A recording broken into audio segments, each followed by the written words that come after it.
what's up, y'all, man? Whew. This episode right here is everything. Like, I'm going to try to give you straight up some facts from history, some legit things that you can use that's straight, and be like, hey, what's the best explanation? I mean, how can you explain this without the resurrection being the most plausible thing?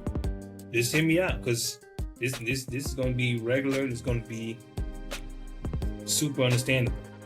So let's dive right into this.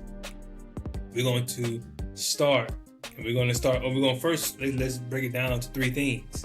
Now, we're going to break it down to three things, and I'm going to show you so you can get an understanding. So first, we know he lived and performed miracles. Now check this out. Key points of scholarly consensus. The person. It says experts agree he was a Galilean Jew named Jesus who lived in the early 1st century. The events, two specific events in his life, are accepted as near certain. His baptism by John the Baptist and his crucifixion by Pontius Pilate. The evidence. Historians rely on early Christian writings like the letters of Paul and non-Christian sources like Roman historian Tacitus and Jewish historian Josephus. I wanted to put this in. Why scholars agree. Multiple attestation. Stories of Jesus healing and casting out demons appear in every layer of every Christian tradition. Mark, Q, John, etc. Now, you probably heard this before, the criteria of embarrassment. Early sources record his opponents accusing him of using black magic or the power of Beelzebub. This suggests his ability to perform unusual deeds was so well known that his enemies couldn't deny them, only dispute the source of his power. Now, historical context. His reputation as a miracle worker is considered one of the most securely established facts about his life, comparable to his baptism or crucifixion. Are you serious? Now, okay, so that's number one. That he lived and that he was a miracle worker. So hold on. So you're telling me this man named Jesus actually lived, and scholarly consensus like atheist scholars, it don't matter, agree that he was like an exorcist and a healer. I mean, ain't that enough? People may say, "What if we have other people who perform?" I'm like, look their names up. I promise you, look them up. Look them up and see if there's a scholarly consensus that they live and they perform miracles. Like, just please tell me. Look them up and tell me. I promise you, it's not gonna be like Jesus. They say it was so well attested that his miracles, so well attested, like his baptism, and I think it said his death. Like, you talking me, is that well attested? Come on. I don't. That's number one. That's number one. Number two, and the reason why this is so important, because, yeah, the reason why it's so important because it's serious. Now that he died, this is. I'm going to explain why this is important. So the second is that he died. Check this out. Historians believe that because these mentions are contrary to Christianity, they will have no reason to lie if it was not an historical event.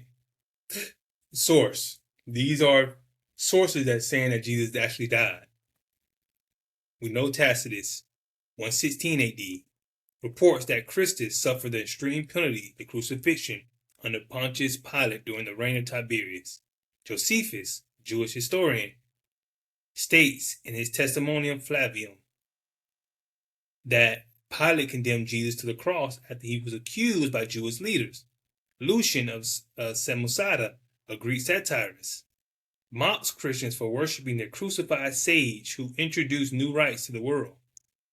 Mara Basarpayan, Syrian Stoic, refers to the execution of the wise king of the Jews, which many scholars identify as a reference to Jesus.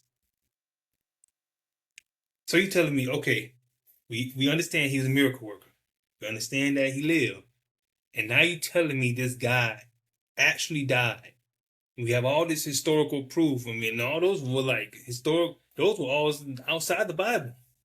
So you telling me, okay, this guy actually died. So he actually died. So how did he get so popular? Like how did he get so?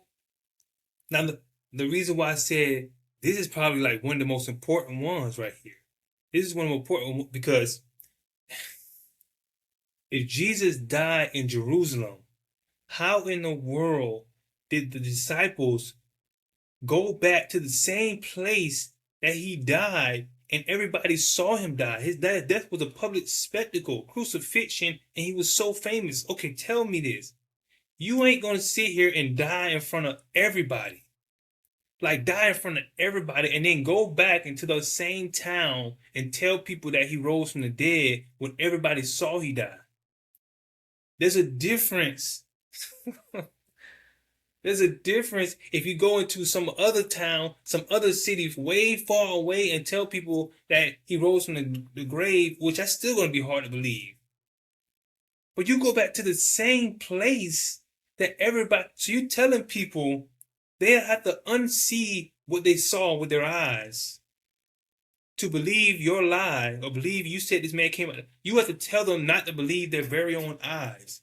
Plus, Jews did not even believe of a resurrection in time. They believed in the resurrection at the end of days. So you're telling them first to not believe their own eyes. Second, to believe something that went against their Jewish faith because they didn't believe in a resurrection currently. So that means they were not pre-programmed to even believe a resurrection now. That was like totally against it. They believe in a resurrection at the end of time. So yeah. Everybody saw him die. So how are you going to go back into the same town and convince people that he rose from the dead? That's why this has to be one of the greatest evidence right here, the death, because not for what people may think it's for, but because how you going to go back to the same place to convince people when everybody said, dude, I saw, what do you mean that he living? We saw him all die. We literally saw him all die. Like he dead. He's dead. And then we saw his body get tossed in a pit, or they took it down and put it somewhere. Like, dude, what are you talking about? He rose from the dead. What are you talking about? Man. And third, the empty tomb. Check this out, man. The early tomb and early preaching. A majority of contemporary scholars, roughly 75%, accept the discovery of an empty tomb as a historical fact. This consensus includes both Christian and some non-Christian researchers. But let's be fair. Those skeptical scholars are more likely to view narrative as a later legendary development. So this is them saying that they believe that there was an empty tomb as a historical fact. They're more likely to view the narrative as a later, so everything is surrounding it. The narrative surrounding it. Which, hey, that's they skeptical. So let's look at some key arguments supporting it. The historicity. The criteria of embarrassment. Again, this is a historical method. Almost like a hermeneutic for studying the Bible, or the hermeneutic for the Bible. All four Gospels identify women as the first witnesses. In first century Jewish and Roman culture, a woman's testimony was often legally invalid. If the story was a fabrication, authors likely would have accredited male disciples. Early tradition. Most scholars agree the empty tomb account was a part of the pre-Markan Passion narrative, placing its origin within years of Jesus' death. Jerusalem proclamation. The early church began preaching the resurrection in Jerusalem. Critics argue that if the tomb still contained a body, the movement could have easily been debunked by producing the remains. Jewish polemic. Matthew 28:13 records that Jewish leaders claimed the disciples stole the body. This suggests that the tomb's emptiness was common knowledge that required an explanation rather than a point of dispute. Now, before we go in, let's look at some counter arguments. The silence from Paul. Skeptics point out that the Apostle Paul, writing the earliest New Testament documents, never explicitly mentions an empty tomb. Literary invention. Some critical scholars like Bart Ehrman, you know him, suggest the story was a later theological creation intended to provide physical proof for the disciples' visionary experiences. To get into him, he believes they did have visions of him. But I'm like, but which one is it, Bart? The tomb was empty. They had real visions of them. Why would they have real visions of a crucified man that meant nothing really? It meant something to them, yes, but we don't go around having visions of people, full blown visions that change our lives to do something totally different. Come on, man, make up your mind, Bart. But despite the opposition, what it's saying, it's like, okay, you got all these people and critics saying that the tomb was empty, but the narrative surrounding it, people added stuff to the narrative, but they believe that the historicity of the tomb was true. Why? Because of the criteria of embarrassment, the women, plus in Matthew, it says that they just tried to explain away the body. They didn't say that it wasn't empty. They said that the disciples stole it. All these records are showing and saying that, hey, why you don't just reproduce the body? Because if you reproduce the body, the thing be over. Now think about this. Christianity exists today and it's been going on for so long. So that means if they ever did truly find the body back then Christianity would never got started. So now,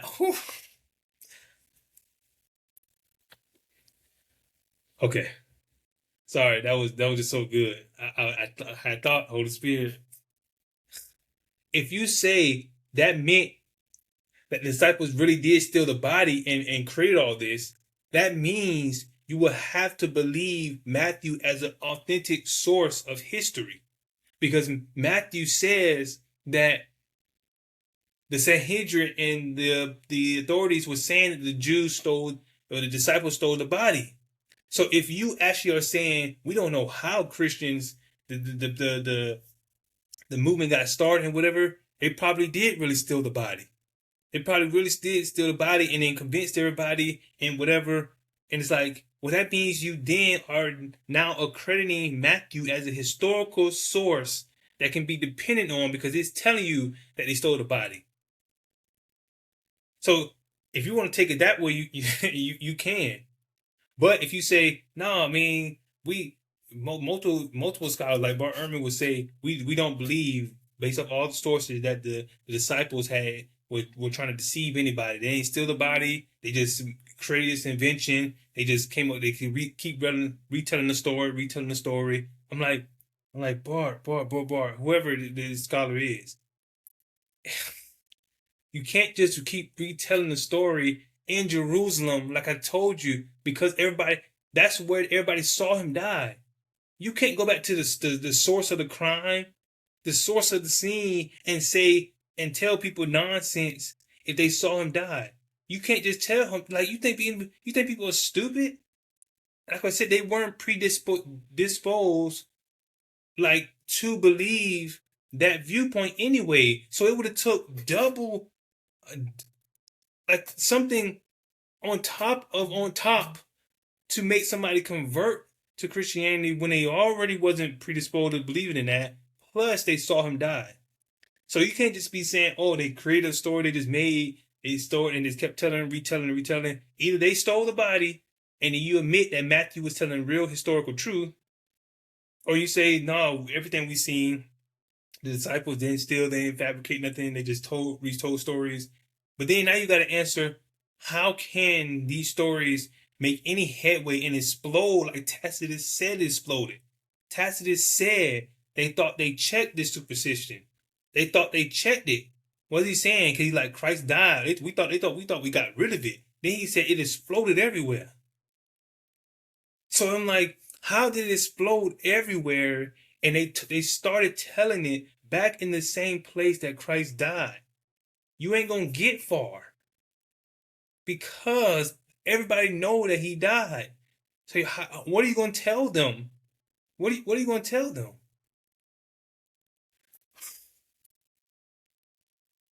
Man, man.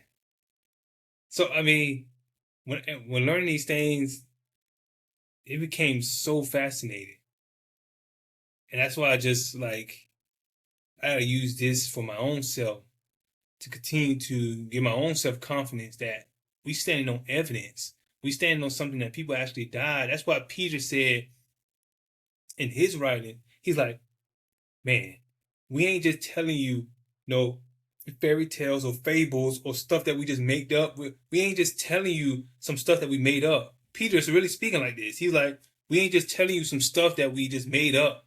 These ain't no just stories. He's like, we were eyewitness of his majesty, of his glory. We were eyewitness of him. You know, paraphrasing it. But look, I'm saying, look it up. And Peter, he's like, we're not just making up fables and stories. He said we were eyewitness of his true glory, who he is. We were eyewitness to this. That's why it's like so crazy somebody to even speak like that. Who speaks like that? Like it's like Peter just trying to tell you, dude, we not just making up no stuff, man. We not just telling no stories. Like we seen this stuff. Like who speaks like that? Who is trying to like lie or make up? He's like, dude, check it don't matter, man. Check it out. That's why Paul was speaking like he was like, man. He's like, man, we got 500 people that saw him at once. He's like, man, go ask them. Paul literally said, dude, they still alive.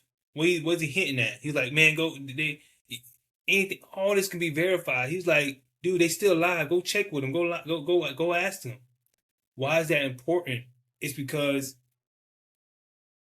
if we're going to convince people to overcome what they saw and what they already believed in the Jewish faith, this thing has to be really real. It has to be true. It has to be real. Jesus had to actually rise from the dead. Seems impossible. Do you know how many impossible things happen in his life? Man, go look up Craig Keener's book on miracles.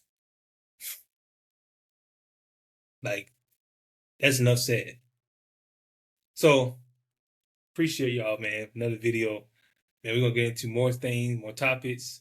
Man, but this one was a doozy in a good way. So I'll catch y'all next time, Lord's willing. Peace.